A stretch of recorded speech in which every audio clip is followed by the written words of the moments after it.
भाग्य माँ बालेकाई की बज्जी बना रही थी, लेकिन क्योंकि उसकी जिंदगी में वो पहली बार बना रही थी, पूरा उल्टा सीधा हो रहा था। जब वो बज्जियां बना रही थी तो सारा तेल छिड़क कर उसके हाथ पे गिर रहा था। दूसरी तरफ गर्मा गर्म तेल में बालेकाई की बज्जी एकदम जल रही होती है। ऐसे वो अपना काम ठीक से नहीं कर पाती है। जो भी उसके दुकान बज्जी खाने आते थे, उसके हाथों बनाए बज्जियां चख कर उसके मुंह पे छी नहीं कह पाते, और कुछ लोग उस जले हुए बज्जियां को देख मुंह मोड़ लेते हैं। लेकिन और कुछ लोग भाग्यम्मा की सुंदरता देख उसकी बज्जियां भले ही बुरा क्यों न हो, कम से कम इस औरत के लिए तो रह जाते हैं, कहकर वही रह जाते हैं। ऐसे अलग प्रकार के लोगों की विविध बर्ताव देख भाग्यम्मा थक जाती है। तब वो फैसला करती है, आज इतना व्यापार काफी है, मैं वापस घर चली जाती हूँ। ये कहकर वो अपना बज्जी का बंडी लेकर घर की ओर बढ़ रही होती है। रास्ते में उसे याद आता है कि कल बालेकाई की बज्जी बनाने के लिए उसे बालेकाई की जरूरत है। इसीलिए वही मौजूद एक बालेकाई की व्यापारी के दुकान में जाकर ऐसे पूछती है, सुनिए, बालेकाई की दाम क्या चल रही है? 1 केजी का 100 रुपए। ऐसे कहता है सुदर्शन। हाय भगवान, अगर 1 किलो 100 रुपए का है तो 1 केला का कितना होगा? 1 केला का 1000 रुपए लगेगा, कहता है सुदर्शन। अरे रे, मेरे पास इतने पैसे नहीं हैं जी। सारा दिन मेहनत करने के बावजूद मैं 200 रुपए भी नहीं कमा पाई। बस इस बार के लिए उधार दे दीजिए ना। बस 2 दिन में मैं आपका सारा पैसा चुका दूंगी। कर्ज चुकाने की क्या जरूरत है? हर रोज जितने केजी चाहिए उतने किलो लेके जाओ यहाँ से, लेकिन बस एक छोटी सी शर्त है। हाँ, वो क्या है जी? कुछ नहीं, बस मुझसे शादी करनी है तुझे।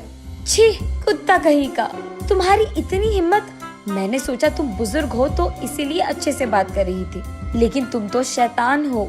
ऐसे वो क्रोधित होकर वहाँ से चले जाती है। जब वो मुड़कर जा रही थी तो पीछे से सुदर्शन, तुम्हारा पति तो वैसे भी मर गया और तुम्हें काम करना भी नहीं आता, इसीलिए कह रहा हूँ, मुझसे शादी करेगी ना तो अच्छा खासा घर पर आराम कर पाएगी, सोच लेना। ऐसे उसको चिढ़ाते हुए कहता है सुदर्शन। भाग्यम्मा घर पहुंचकर उदास बैठी रहती है।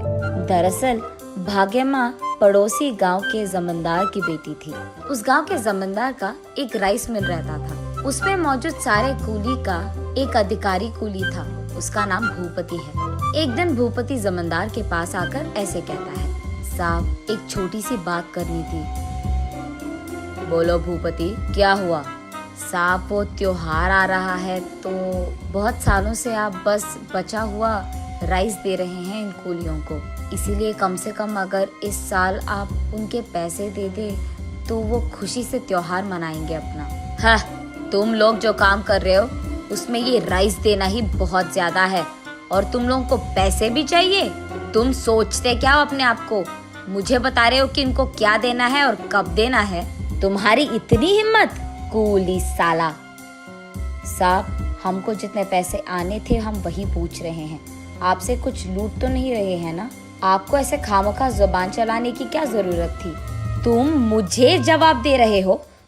तुम्हारी इतनी हिम्मत? वो भूपति को जोर से लात मारता है। तब भूपति उड़कर कूली सारे जहाँ बैठे थे वहाँ जाकर गिरता है। तब भूपति बहुत क्रोधित होता है और तुरंत राइस मिल में सारा काम बंद करवाता है। सारे कूलियों को राइस मिल के बाहर बिठाकर, जब तक वेतन नहीं तब तक काम नहीं, एक भी बस्ता अंदर नहीं जाएगा और अंदर का एक भी बस्ता बाहर नहीं जाएगा। और क्योंकि ये लोग उस सारा दिन वहीं पर बैठे थे, जमींदार को नीचे उतरना ही पड़ा। सबको जितना कूली के पैसे देने थे वो दे देता है। तब सभी भूपति की प्रशंसा करने लगे। भाग्यम्मा की नजर बहुत पहले से ही भूपति पे थी। उसके सारे अच्छे काम भाग्यम्मा को बहुत पसंद आते थे। इस हादसे के बाद तो भाग्यम्मा सीधा भूपति के पास जाकर, मुझसे शादी करोगे? ऐसे पूछती है। भूपति थोड़ा सोचकर, अगर तुम मुझसे शादी करोगी तो तुम्हें ये गांव छोड़कर आना पड़ेगा, क्योंकि तुम्हारा परिवार मुझे कभी नहीं मानेगी और उन्हीं के सामने तो हम रह नहीं सकते, तो जाना ही पड़ेगा। तो फिर क्या तुम्हें मंजूर है? ऐसे पूछता है भूपति। तुम जहाँ हो मैं भी वहीं। अब से मेरी जिंदगी सिर्फ तुम्हारे साथ। तब ये दोनों उस गांव छोड़कर ये गांव आते हैं। दोनों बहुत दिन बहुत अच्छे से जीते हैं। और क्योंकि भाग्यमा बड़े घर की बेटी थी, भूपति उसे यहाँ कोई काम करने नहीं देता था। वो भी लाड़ों से उसका देखभाल करके बहुत प्यार करता था। एक दिन उनके घर के पास मौजूद बांध टूट जाता है और इसी कारण सारे गांव में बाढ़ आ जाता है। उस दिन आए हुए बाढ़ में बहुत सारे लोग घायल हो जाते हैं और खो जाते हैं। उनमें से एक था भूपति। और बस उस दिन के बाद से भाग्यम्मा की कष्टाएं शुरू हो गई। किसी को भी उस गांव में नहीं पता था कि भूपति कहाँ पे है, लेकिन भाग्यम्मा उस गांव के चारों ओर घेरे हुए सारे जंगलों में जाकर अपने पति को ढूंढने लगती है। लेकिन कहीं भूपति ना दिखाई देने के कारण वो अकेले ही अकेले बहुत रोती थी और कुछ ना कर पाने के कारण वो उस गांव के अधिकारी के पास जाकर उसके पति को ढूंढने के लिए निवेदन करती है, लेकिन कोई भी उसकी बात नहीं सुनता है। ऐसे कुछ दिन रोते रोते उसके घर पे ही बैठे रहती थी, लेकिन बाद में फैसला करती है कि तब तक उसे अपने आप को संभालना होगा।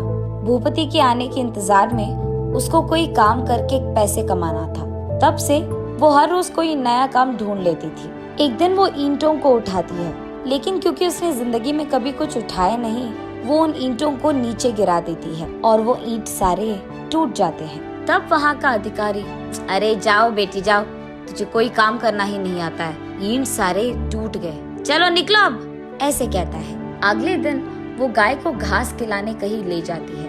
तब उनमें से एक बछड़ा बिछड़ जाता है।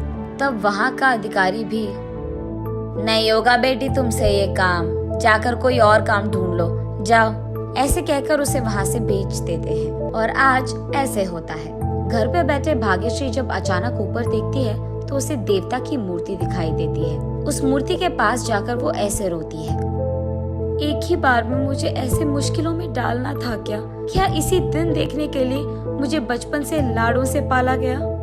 मेरा पति जहाँ भी हो उसे घर लौटा दो और ऐसे ही मेरा काम भी करवा दो और मुझे पैसे कमाने का एक रास्ता दिखा दो। ऐसे रोते रोते भाग्यम्मा उसी मूर्ति के पास रह जाती है।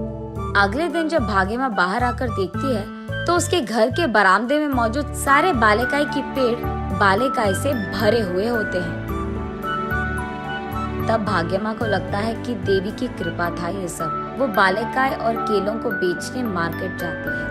एक तरफ वो बालेकाई को बेचती थी और दूसरी तरफ बालेकाई की बज्जियां बनाकर उनको भी बेचती थी। वो चकाचक सारे काम करने लग जाती है और वहाँ का भीड़ भी चकाचक उसके पास आते हैं।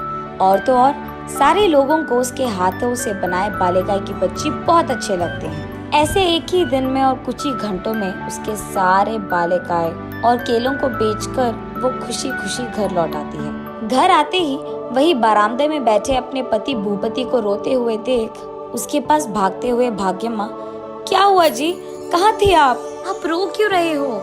ऐसे उनसे पूछती है भाग्यम्मा। भाग्यम, तू ठीक ही तो है? मुझे तेरा बहुत फिक्र था, मुझे पता नहीं था कि तू कहाँ थी और क्या कर रही थी, ऐसे कहता है भूपति।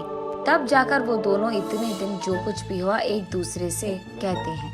तब भूपति, उस सुदर्शन का अंत तो मैं देखूंगा ही, ये कहकर अब से तुम्हें काम करने की कोई जरूरत नहीं है, मैं आ गया ना, मैं ख्याल रख लूंगा सबका, ऐसे कहता है। नहीं जी, ऐसा करना गलत है, सबको काम करना आना चाहिए। जब किसी को हम लाड़ों से पालते हैं, वो अचानक कभी मुश्किल में पड़ गए तो वो अपने आप को संभाल नहीं पाएंगे। इसीलिए आज से हम दोनों मिलकर काम करेंगे और पैसे कमाएंगे। भूपति भी मान जाता है और अगले ही दिन से ये दोनों बालेकाई की बज्जी और बालेकाई और केलों को बेचने लगते हैं। बहुत ही कम समय में बहुत सारा पैसा कमा लेते हैं। और इतना ही नहीं, बांध के विषय में सुदर्शन को गिरफ्तार करवाता है भूपति। ऐसे वो पति पत्नी उस दिन से खुशी से रहते हैं।